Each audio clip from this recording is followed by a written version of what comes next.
everyone, and welcome to Monaco, the very first round of the 2007 cars that we're doing here at the Départ on Descente. Sunny conditions for us, a midday start time, and for those uncultured swines out there, Départ on Descente means leaving downhill. Yes, it does, Stairs. Welcome along, everybody. First of our 3 stages here. We aren't dead. We're still going. It's taken me a while, but the video is here. Yay. It certainly is. It's a wiggly old course, isn't it? It is. It certainly creates some troubles, and of course there were some logistical issues getting out of Monaco to get this broadcast on the air. So here is your list of entrants there, in no particular order as far as I'm aware. 2 cars available, the Ford Focus RS Rallye and the Citroen C4. There's a bit more popular is the Ford Focus. Only Yorks and Zerus opting for the Citroen. In order of running there, so Goofball will be first up. Are we talking to Robert today for some information about the stage? And of course, why would we not speak to Robert? So here we go. We have Robert on the blower. Robert, how you doing, mate? How are you finding Monaco? It's brilliant. It's fantastic to be in work since I've been basically completely unemployed for the previous 7 months. You didn't tell me there wasn't any more racing for a large portion of the year, but nonetheless, essentially provides a fantastic service, and as such, my kids have food in their bellies. Absolutely. Yeah, there was a little bit of miscommunication possibly. We definitely did send you a couple of texts, but you know, it's all under the bridge now. So what do you think about this Monaco stage, Robert? Who do you think is going to come out on top? Oh, it's pretty wiggly, and those drivers who are good in the wiggly bits will come out on top. My assumption is, I've had a chat to all the drivers. I went around to them and said, "G'day," and they said, "Goodness gracious me, Robert, you look a fright." And I must say that I agree. It's I usually wear a fair bit of makeup, which makes me look half presentable, but as such, with the issues I mentioned earlier in the interview, I look a fright because I cannot afford the makeup. Absolutely. All right. Well, that's all very interesting and possibly slightly. I don't even know what the word I'm looking for is, but it's all good, Robert. I'm glad to have you back, mate. The word is nefarious. Very nefarious. So it's good to have you back regardless, Robert. We're going to hang up on you now. No. We let him know, didn't we? I thought you let him know. No, I thought he was quite well. He's quite well employed at a local farm. But here's the start of the stage. We've got the lovely lime green colour of that Ford Focus RS in the hands of Goofball. Now, Goofball has traditionally struggled in these rally stages. He's probably more of a Porsche circuit racing driver. That seems to be his car of choice. And he's already had an almighty crash, and that is going to affect his vision if he can get back onto his wheels. Yeah, it looks like he's been reset with a 15-second penalty there, so that's an inauspicious start to the stage, only 20 seconds in. It is a little bit icy, the start of this stage. It starts out a little bit slippy before it turns into tarmac, and obviously Goofball struggling a little bit with the conditions here. Yes, to say this stage is icy is to say that the Holocaust was a bit of a shame. So nonetheless, Goofball meandering his way through, it has to be said, a very, very snow-laden course, and that is going to provide many, many challenges for those in tonight's racing. He's getting towards the hairpin and he's basically failed to notice that it was there. I would like to have a look at those pace notes, because it looks to me as though his co-driver forgot to mention the very sharp left-hand bend. That didn't seem like a cute left. Neither did that one, indeed. Is his steering wheel attached to the front wheels? Looks as if he's hit some pedestrians and has been set back to the track with another 15-second penalty. So that's 30 seconds so far if you're keeping track at home. There's a couple of corners that I would describe as acute, and it seems as if his pace driver might be saying, God, left 6, keep your foot in it. Although he's managed to get around that one. Excellent, he's found the page again. So he must have dropped it during that roll, which, to be fair, who can forgive him? and having some issues staying in the center of the circuit. I say circuit because I'm used to commentating on circuit races. This is a track, and he's just mounted that snowbank on the left-hand side there. He's got away, just each hairpin, and there are a number of them on this course, providing a difference that is something that Goofball is struggling with. Yes, indeed. It's especially when you don't really have too much grip. There's a lot of snow and ice on the track. Or sorry, not the track, on the road. It's a lot harder to get these cars pulled up, even with the pretty hefty brakes that these WRC cars do have. As you can see, he's climbing all over. Oh my goodness! Me. He's managed to avoid going over a cliff. Oh, look, there's a couple of spectators there not actually looking in the direction of the car. Oh, this is going to be something that's a little bit more reminiscent of my parking efforts last night. Didn't quite get in the first go because the car on the inside was just a little bit too far over into my spot, but that is completely by the by. Well, that person was very lucky not to have the back of their car swiped off. But important note here, Mad Bird, is that these are public roads during the course of the regular year, and so it's probably a good thing that Goofball doesn't live here. Yeah, it'd be a daily struggle getting home from work, you must say. He'd probably need to go to Specsavers to get some better glasses to be able to see. Oh, good. My goodness. Gracious me, it's never good to see the car go into the wall at such unabated speed and come to a complete stop, so there's probably a bit of concussion going on right now. It does look like the front of that car is slightly misshapen. We did see Stairs start his stage just before, unfortunately in an identical car to Goofball's, so... Yes, that's actually a bit of an agreement between Stairs and Goofball. Stairs colours bright green by historically, that is the traditional cars that he colour that he runs, and since Goofball actually crashed his actual race car during the shakedown, Stairs was nice enough to lend him one of his spare cars for this round, and he's probably regretting so. I was about to say, that's very nice of Stairs, but I don't know how much of the car he's going to have back, to be honest, by the end of the stage. Very lucky there not to go over that fence. It was it's like when you hear these stories about kangaroos, jumping as someone hits them and they just go straight through the windshield. It looked like he was about to spear that car directly through the windshield by climbing up that wall. This is a terrifying shot. He's accidentally knocked the windscreen wipers on, and that was a good little corner there. He's done quite well. Our camera static on the side of the road there remains where it is. It wasn't knocked over, and just a little brush with the wall there. Not really anything to worry about in the greater context of this run. Yeah, there's an amount of speed that you can lose from hitting walls and the like, but really you're going to go faster by just slowing down a little bit into some of these corners and just trying to keep it on the track. Oh, goodness. He's crossing the line. We've come to the end of the stage already with a 5:40.73 following his penalties, and we've got Stairs here. That threw me for a second because, as we said, they are in identical cars. 28, almost 29 seconds faster than Goofball at the halfway point of the stage. So, sliding the tail out nicely there, but has to be said, Goofball had two 15-second penalties, so that's true. He was going pretty quickly. Despite the fact that he was getting those penalties and crashing a lot, so maybe not driving within the limits of the vehicle. Yes, that would be my guess. Definitely not driving within the limits of the vehicle, and indeed the limits of the vehicle seem to be changing at every other corner as he would be bending pieces of the bodywork. But we've got Stairs here, looking pretty clean so far. Haven't seen anything leery from him. He's managing to keep it mainly in the centre of the stage. So well done him. Yeah, some of those hairpins, a very, very different line to the predecessor on track in Goofball Antics. We're seeing Yorke's just in the bottom right-hand side of your screen. He's 10 seconds into his stage.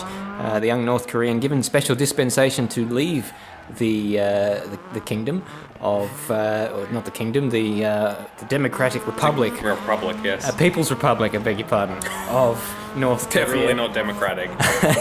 Well, it's referred to as that, but that is not actually Well, maybe it's just a little in-joke between Kim Jong-un and his and subjects. the rest of the world. Yorke's in a Wayland Yutani.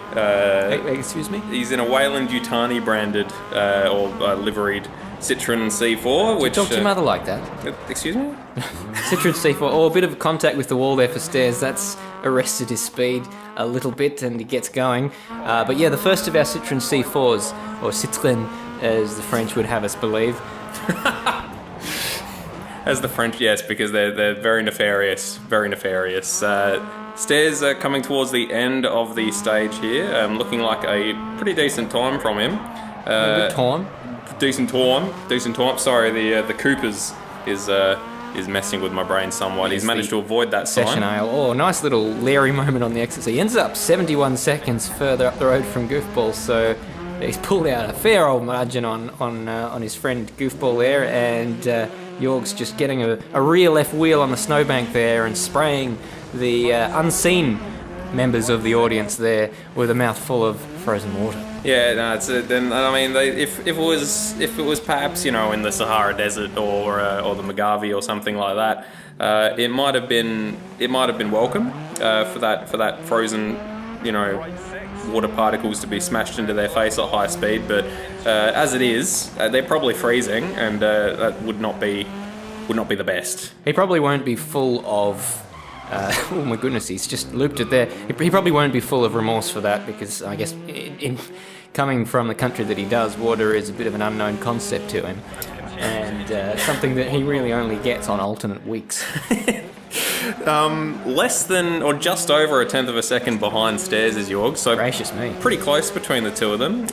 Building better worlds, it's got on the side of his car there, but at this point, not building a better stage time. So surprising though, he's had a few moments and he's only a tenth of a second off Stairs. So Stairs going with the measured approach, and everyone else pushing that little bit harder, and it's just not paying off for them. The track here very, very unforgiving.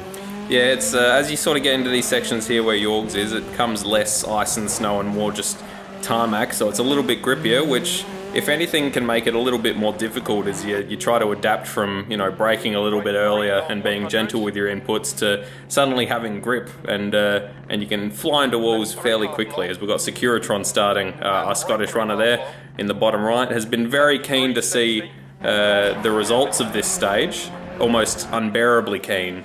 Even though he hasn't finished yet. Yeah. Because we are commentating this live. Oh, a little bit of a wipe of the wall there for Yorke's. But Securitron, the young Glaswegian, grew up with Billy Connolly's son, Roger. And yep, Roger Connolly. Yep. Roger Connolly. No, not quite as famous as his father. No. Well, does he have Parkinson's as well? No. He went into a different line of work. He's actually a researcher for Parkinson's disease. I wonder if he was convenient, actually, pressured into that by his Parkinson's riddled father. Yorke's coming towards the end of the stage here. It'd be interesting to see if he's managed to overhaul Stairs. They were very close, as we saw at the middle of the center of the. Well, that's not going to help him at all. It's gone straight into that wall. But having said that, I believe that was the part of the road where Stairs had a bit of an issue as well. So it may well be 6 of one, half dozen of the other, as Yorke's gets ever closer. It's funny, none of those front bumpers seem to be anywhere near the parts of the car that they're supposed to be attached to, as Yorke's crosses the line. 4.5 seconds adrift there, so he's lost a bit in that final part of the course. Yeah, maybe just a little bit rough, hitting a few walls perhaps. But Stairs managing to hold on to the top spot for now, as we've got Securitron, obviously childhood friend of Roger Connolly, world-renowned Parkinson's researcher. Securitron with a very well-publicised rivalry with Yorke's, so he'll be very keen to do better than his North Korean rival. The two newest members of Apex Rear Wing for the Dirt Rally stages, and as such, they have that fantastic rivalry. Sponsored by AMD, they're providing the funding for this car, which is kept in remarkably good condition, which is good. He's obviously processing the pace notes of his co-driver quite well. Yes, he's speaking of, he's managed to. It looked like he just hit a bit of a snowbank, so he's okay. He didn't hit any. Didn't seem to hit anything too solid. Although there appears to be a fairly hefty dent in the driver's side of his car there. But I don't know if that would be affecting his aero or his handling at all. As he comes screaming into this. Okay, well, never mind. He slowed down quite a bit. Yeah, he looked like he was going for the old Scandinavian flick, but he misjudged it a little bit and almost turned in a little bit early for it, so it arrested his speed a little bit as we see the blue and orange colours of Mad Bird, and coming from the Scandinavian countries, he will be quite well used to driving in these snowy conditions. Yeah, you'd think so. You know, grew up near Stavanger, looking at those swords. Oh, did he really? Yeah, drove around those swords, you know, like area. Beautiful area. Have you been there yourself? No, did he get any punctures? No. From those swords? Yeah. Yes, he unfortunately many times, and so he's learned to deal with adversity. If I can manage to get my words out. Nothing worse Sorry, than having- English isn't my first language, Isn't it? Well, you've got a remarkable accent, bit of a roll there for Securitron. Just to finish on that point, there's nothing worse than having a hole in your rubber. But Securitron managing to get around that corner quite nicely, but that roll will have cost him. Yeah, we unfortunately both sort of looked away from the screen there and missed the start of that. There's that dent that I was talking about before. Oh, yes. A little bit of a dent. Audience can see you pointing. Oh, and I can. There's that front left corner of the car appears to have become unattached. Yeah, well, that was something I noted towards the end of Yorke's run. It's very rare for that bumper to not need a few more bolts in it at the end of the stage in preparation for the next part of this rally. Yeah, he's managed to, I was about to say he's managed to keep it all in one piece, but he has scraped the wall there. That was pretty good. He's alright. As he's coming up towards the end here, it looks like he's going to be down on... Excuse me. It's not a great time. He's going to be down on both of them, I reckon, and he slots in third fastest, 11 and a bit seconds behind Stairs. He'll be bitterly disappointed. Bitterly disappointed, but he does have 2 more stages to try to take that back from Yorke, so, you know, got to onwards and upwards to the next one, as we've got Mad Bird here, as we said, the Norwegian, in the snap-on racing, orange and blue, almost the colours of his flag, but not quite. Not quite, no. That's one that's been left out in the sun for a bit, which isn't something that happens much in the Arctic Circle. Oh, and he's just misjudged that one a little bit on turn-in, and probably got more rotation on the car than he might have been expecting. But nonetheless, he's still up by 0.6 of a second on Stairs through the 3.4 kilometre split, so looking pretty good for him. It is. He's managing to drift it around these corners fairly nicely, which isn't something he's usually very good at, so well done him. He's managing to keep it together by the looks of it. There are a few scrapes on his car, but no huge dents, so hopefully no massive moments for Mad Bird earlier on in the stage, and hopefully it continues for him. Nice little flick there, getting the car.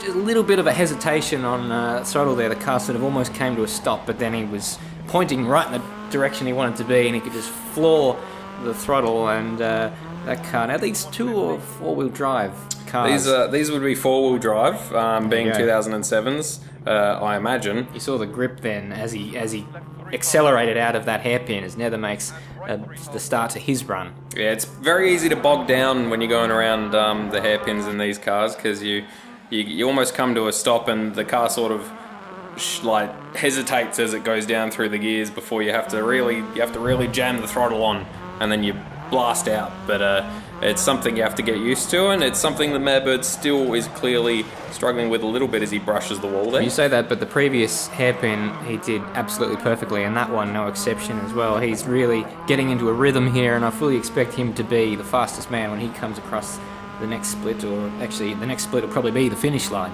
Yeah, he would certainly want to be the fastest man, just to state the obvious there a little bit.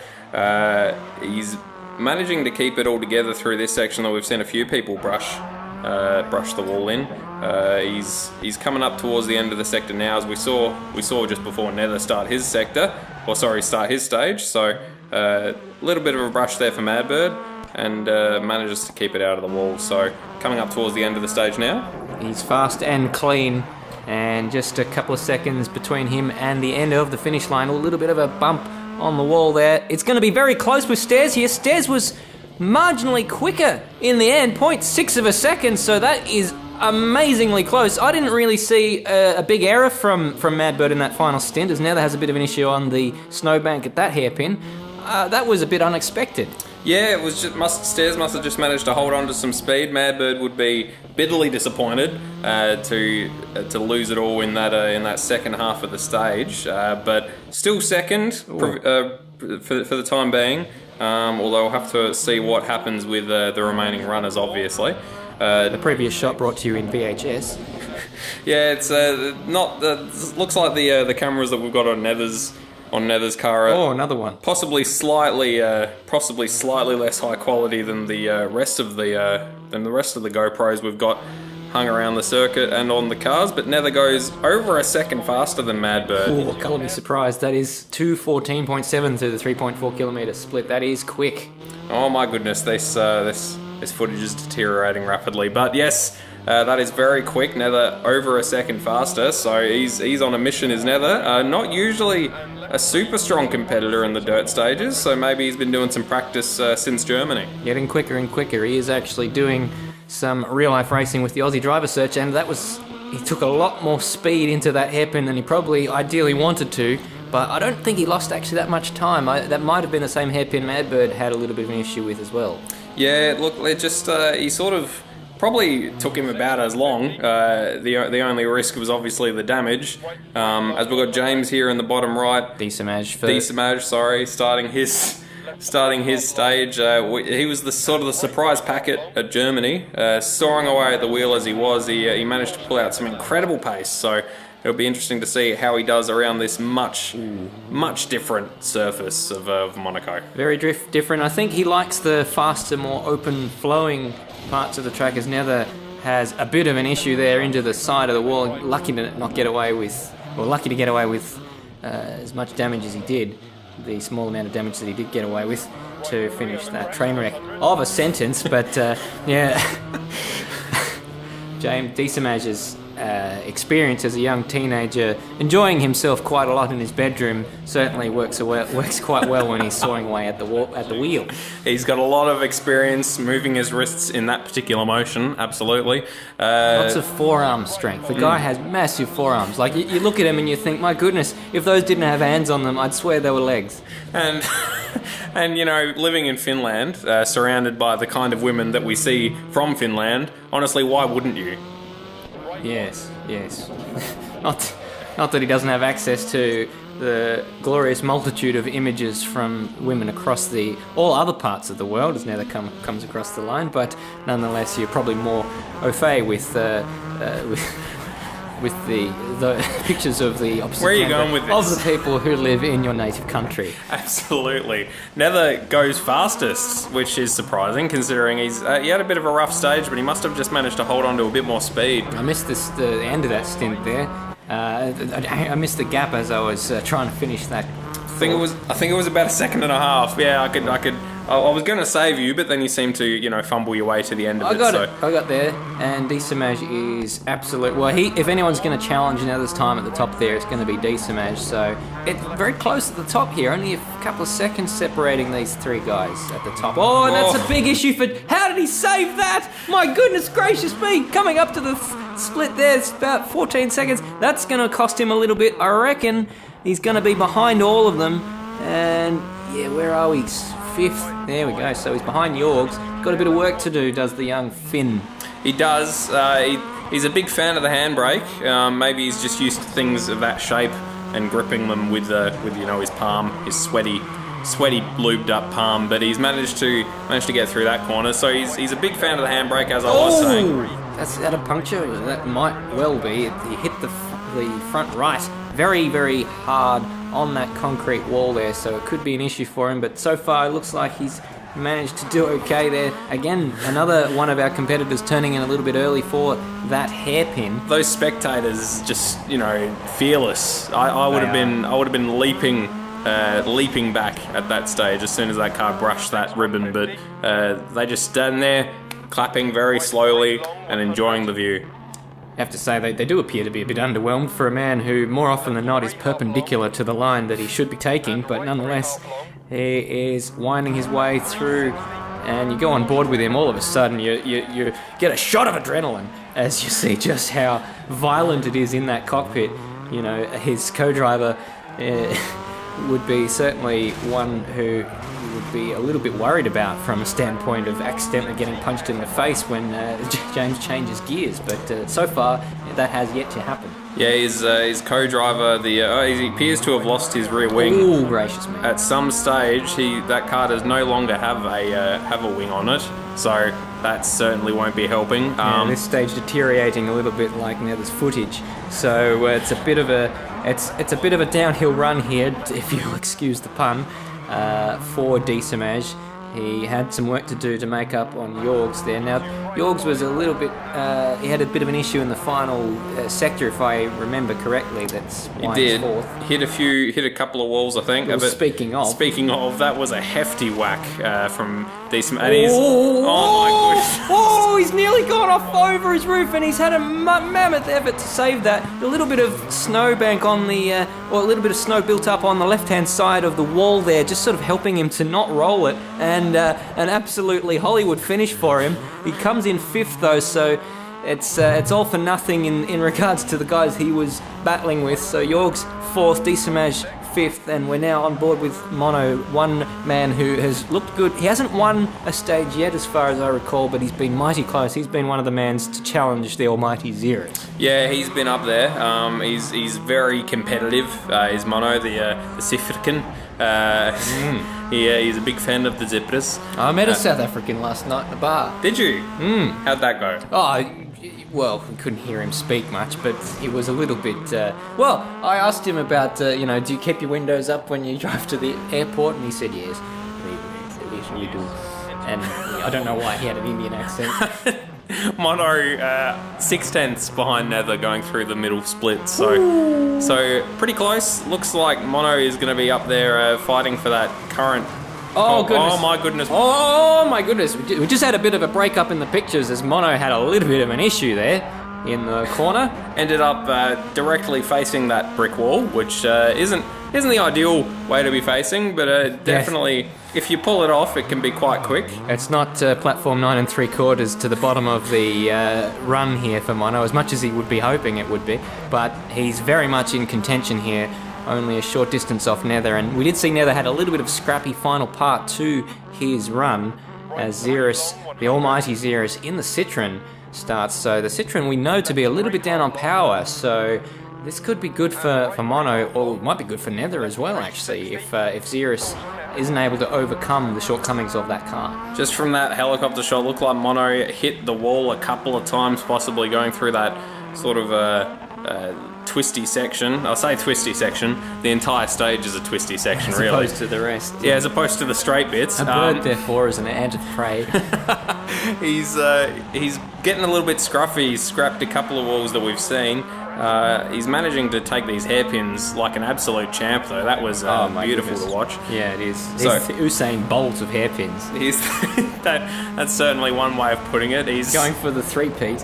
Absolutely. And, doing some quite cringy ads for Optus. Ah, yes. But he is a legend, self-proclaimed. But nonetheless, Mono coming towards the final part of the course. Just 4 minutes elapsed so far, which means that he's only about 20 seconds away from the end of the stage. Oh goodness, he's got it right up on 2 wheels with onto the wall. That is going to cost him a bit of momentum, and will that be the final difference between he and Nether, or potentially anyone else? Yeah, I reckon he would have lost about half a second there, climbing up onto that wall. Oh, it's mighty close. Oh, he's got into second. Just 4 tenths from Stairs, but 1.1 seconds. Nether at the top is looking pretty good, as Xerus is having some issues in that Citroen.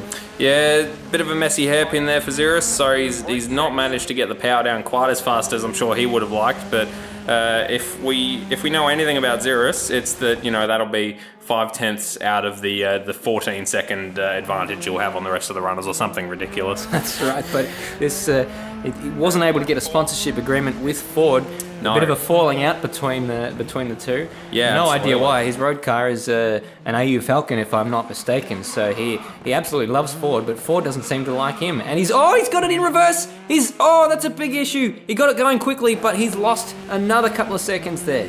Yeah, he came to a complete stop. He's still quickest. But regardless, he's still 3/10 up on Nether, so we didn't see the first minute or so of his stage, but he must have just been going hell for leather to make up that entire he's had two fairly hefty issues that we've seen since we started watching on with him, but he was already faster apparently. So just this Ethiopian, I have no words for him. Grab a crayon and colour me surprised, because this Citroen is absolutely flying down the slopes of Monaco, and what a joy it is to see. Probably not for the rest of the competitors. They'll be thinking, this car's well down in performance on my Ford, but nonetheless, he's wiping their asses. Absolutely. He is getting that tissue paper and he is waiting for them to stand up, which is the correct way to wipe, and then wiping their asses. So, indeed, he is doing very good in his red Citroen. I believe sponsored by Ferrari and no one else is that Citroen, which is confusing considering that it's a French car. But maybe Ferrari just had a spare couple of dollars and they thought they'd flick it towards the hopeful Ethiopian. It's certainly a decent bet, I'd say. I'm surprised he hasn't managed to attract any other sponsors.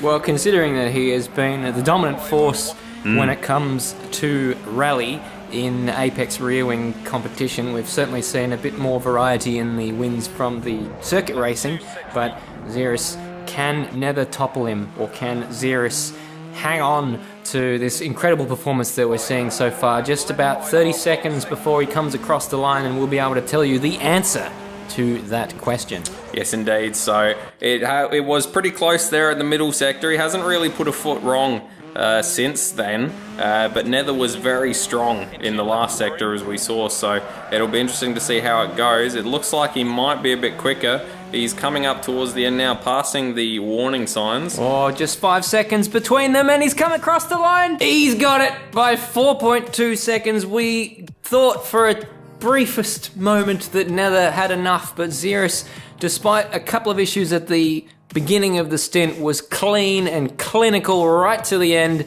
and another victory for Xeris. The superlatives are merely just icing on the cake for him, because he is the victor, and Nether a very strong showing from him in second place, but it's very close there between second, third. Stairs missing out on a podium by 0.4 of a second. How shattering for him. That may well be a devastating night in Mono for him. In Monaco. A devastating night in Mono, as I'm sure Mono's girlfriend would agree. So Madbird only... Devil's threesome. Madbird only 0.6 down on Stairs, so quite close there between third, fourth and fifth. 4 seconds back to Yorke, so a decent showing there from the North Korean. Disamesh finding that his driving style, perhaps he'll have to, try to dial it back a little bit, introduce a little bit more caution. 3 seconds back to Securitron. Of course, the Glaswegian, and let's just say a minute back to Goofball antics in last place. Unless we go forward into the next stage with rapt excitement. Yeah, absolutely. Next stage we have Route de Turini Descente, which I believe is the road to Turini downhill. Makes an awful lot of sense, doesn't it? Or something, which it's the French would have you believe. Really, that was this stage. You got to dig through all the crap, and eventually you get to the prime wanking material. So no idea what you're talking about now, but I quite thought most of that stage was prime wanking material. It was just fantastic action, so close, probably the closest we've seen from memory. Close. Yeah. In terms of the competition in Apex Rear Wings. So it looks good. Good. Absolutely. I look forward to the next one. I've been Madbird. I've been Stairs. Thank you very much indeed for watching. Bye for now. See ya.